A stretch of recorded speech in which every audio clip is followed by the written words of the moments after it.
હળવદ તાલુકા તલાટી કમ મંત્રી મંડળ તરફથી માથક ગામે ફરજ બજાવતા તલાટી કમ મંત્રી જે.કે. આલ પર હુમલો થયાની એક ઘટના બનેલ છે અને એ સંદર્ભે મને તાલુકા વિકાસ અધિકારીને મંડળ તરફથી એક આવેદનપત્ર આપવામાં આવેલું છે. મંડળની માંગણી છે કે જે દોષિતો છે તેમની સામે કડક હાથે કાર્યવાહી થાય અને તલાટી નિર્ભય થઈને નિષ્પક્ષ રીતે સત્યના પક્ષમાં પોતાની ફરજ તટસ્થ રીતે ગામે જઈ અને બજાવી શકે એ માટેનું વાતાવરણ નિર્માણ થાય.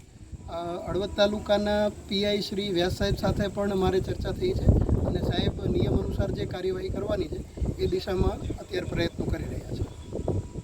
માથક ગામના તલાટીશ્રી તરીકે ફરજ બજાવતા અમારા જગદીશભાઈની સાથે જે ઘટના બની છે એ ખૂબ નિંદનીય છે અને આમની સામે કડક હાથે જે આરોપીઓ છે એમની સામે કાર્યવાહી થાય એવી અમારી તલાટી મંડળની માંગણી છે. જો અમારા જિલ્લા મંડળ સાથે થયેલ ચર્ચા મુજબ જો કાયદેસરની કાર્યવાહી કરવામાં નહીં આવે તો અમે અમારી આગળની રણનીતિ મુજબ કાલથી અમે અમારા કાર્યક્રમ આગળ લડત અમે ચાલુ રાખીશું. બનાવ પાછળ કારણ તો બીજી વિશેષ કંઈ નથી, ફક્ત જે અરજદાર છે એને પોતે કંઈક કામથી ગેરકાયદેસર વાડો ખાતે કરવા બાબતે અમારા તલાટીશ્રી પાસે આવેલ હતા અને તેઓને નિયમ મુજબ ના હોય એમને જણાવેલ કે તમે ડોક્યુમેન્ટને જે કંઈ છે એમને પૂરા પાડો તો અમે થતી જે ઘટતી કાર્યવાહી કરશું.